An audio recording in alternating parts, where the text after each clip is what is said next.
Assalamualaikum warahmatullahi wabarakatuh. Apa kabar siswa sekalian? Berjumpa kembali dengan saya di channel Guruta, channel pendidikan dan pembelajaran. Sebelumnya jangan lupa subscribe, like, share, serta komentar. Semoga channel ini ke depan bisa berkembang lebih baik lagi.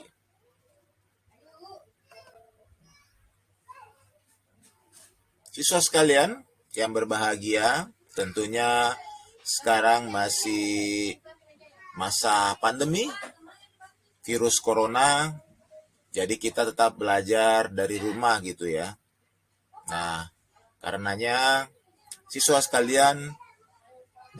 senantiasa tolong memperhatikan protokol kesehatan, yaitu senantiasa memakai masker, jangan bergerumbol gitu ya, tapi jaga jarak, serta senantiasa mencuci tangan untuk kebersihan dan kesehatan kalian agar terhindar dari penyakit.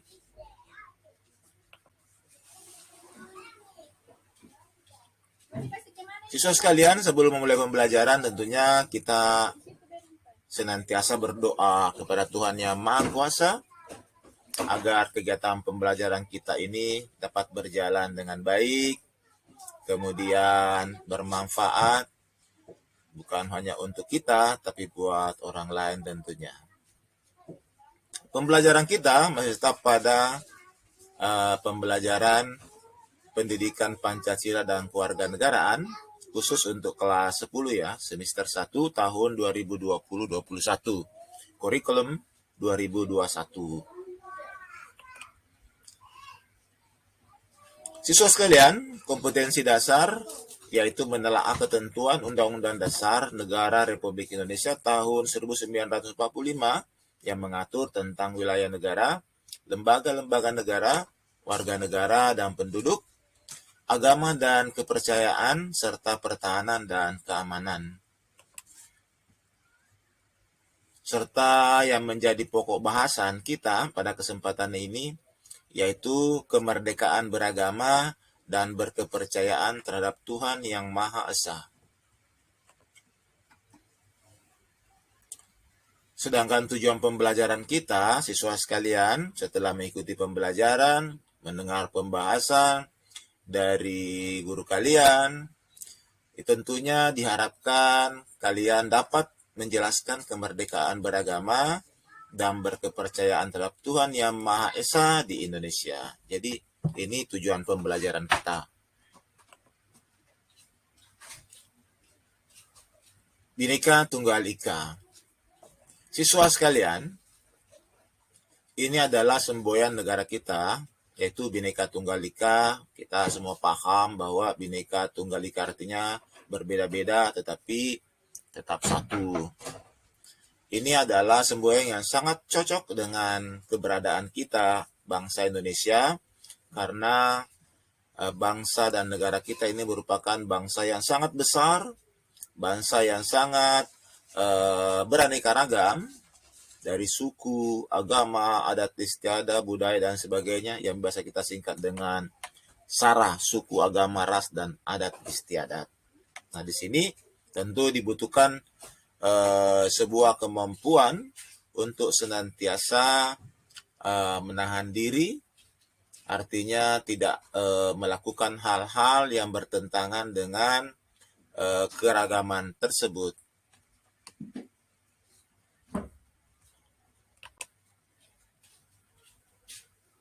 Nah, kita masuk pada materi anak sekalian.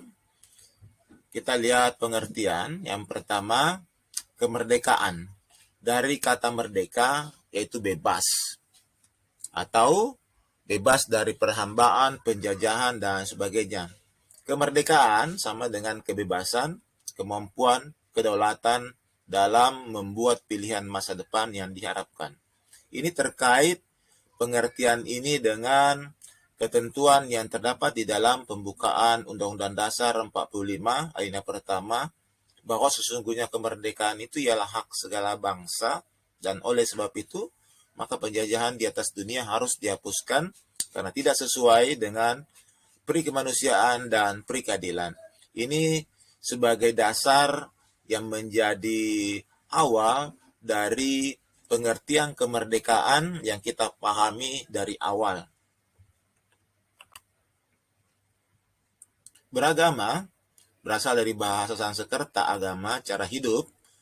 Kamus Bahasa Indonesia yaitu mengatur atau sistem yang mengatur tata keimanan, kepercayaan, dan keyakinan, serta pengabdian kepada Sang Pencipta yang Maha Kuasa, serta tata kaidah yang berhubungan dengan pergaulan manusia dan manusia serta lingkungan. Jadi agama ini adalah sebuah cara di dalam mengatur bagaimana kita di dalam berhubungan baik sesama manusia maupun kepada lingkungan. C. Kepercayaan. Menurut Kamus Besar Bahasa Indonesia, kepercayaan merupakan harapan dan keyakinan seseorang terhadap orang lain akan kejujuran, kebaikan, dan kesetiaan. Kemerdekaan beragama dan berkepercayaan mengandung makna bahwa setiap manusia bebas memilih melaksanakan ajaran agama menurut keyakinan dan kepercayaannya. Siswa sekalian, yang kalian harus pahami di sini adalah salah satunya bahwa kemerdekaan beragama itu tidak dimaknai sebagai kebebasan untuk tidak beragama, atau bebas untuk tidak beriman kepada Tuhan Yang Maha Esa. Kemerdekaan beragama bukan pula dimaknai sebagai kebebasan untuk menarik orang yang telah beragama atau mengubah agama yang telah dianutnya. Ini hal yang perlu kita semua pahami agar terjadi hubungan yang baik di dalam tatanan kehidupan beragama kita di Indonesia. Kemerdekaan beragama juga tidak diartikan sebagai kebebasan untuk beribadah yang tidak sesuai dengan tuntunan dan ajaran agama masing-masing. Setiap manusia tidak diperbolehkan menistakan agama dengan melakukan peribadatan yang menyimpan dari ajaran agama yang dianutnya. Wah, ini siswa sekalian, banyak kejadian di dalam kehidupan kita sehari-hari melakukan satu pola peribadatan yang tentunya menyimpan jauh dari ajaran agama yang semestinya. Ini tidak boleh ya. C. Jaminan Undang-Undang Kemerdekaan Beragama dan Kepercayaan Indonesia. Apa yang menjadi jaminan, anak-anak sekalian? Tentu saja Undang-Undang Dasar Negara Republik Indonesia tahun 1945 dalam pasal 28E ayat 1 dan 2. Nah, di sini dikatakan setiap orang bebas memeluk agama dan beribadah menurut agamanya. Tuh. Jadi di Indonesia itu dijamin hal yang berkaitan dengan agama. Memilih pendidikan dan pengajaran, memilih pekerjaan, memilih kewarganegaraan, memilih tempat tinggal di wilayah negara dan meninggalkannya, serta berhak kembali setiap orang berhak atas kebebasan keyakinan gitu ya, kebebasan meyakini kepercayaan, kemudian menyatakan pikiran dan sikap sesuai dengan hati nurani. Ini salah satu jaminan. Kemudian jaminan berikutnya anak-anak sekalian, Pasal 29 Undang-Undang Dasar Negara Republik Indonesia tahun 1945 ayat 2. Di sini dikatakan negara menjamin kemerdekaan tiap-tiap penduduk untuk memeluk agama masing-masing dan untuk beribadah menurut agama dan kepercayaannya itu. Ini dasar hukum, jaminan tentang kebebasan beragama. Di Indonesia telah dijamin adanya persamaan hak bagi setiap warga negara untuk menentukan dan menetapkan pilihan agama yang ia anut, menunaikan ibadah serta segala kegiatan yang berhubungan dengan agama dan kepercayaan masing-masing. Nah, silakan beribadah sesuai dengan agama, jangan mengganggu dan menghalangi orang yang mau melaksanakan ibadah. Ini salah satu simbol atau gambar tentang bagaimana hubungan antara manusia yang berbeda agama di negara kita ini. Berikutnya, bagian D, kerukunan umat beragama. Nah, anak-anak sekalian, apa yang menjadi harapan, yaitu salah satunya terciptanya kerukunan umat beragama. Nah, ada 3 bentuk kerukunan. Yang pertama, kerukunan interumat beragama atau seagama. Di sini maksudnya ada kesepahaman dan kesatuan untuk melakukan amalan dan ajaran agama yang dipeluk dengan menghormati adanya perbedaan yang masih bisa ditolerir.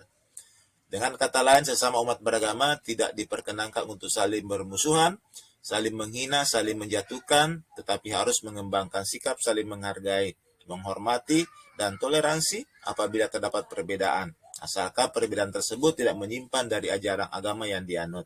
Nah, siswa sekalian, kita paham bahwa dalam agama yang sama terkadang terdapat perbedaan-perbedaan yang sedikit ya, tapi bukan berarti perbedaan itu perbedaan yang menyimpan dari ajaran agama.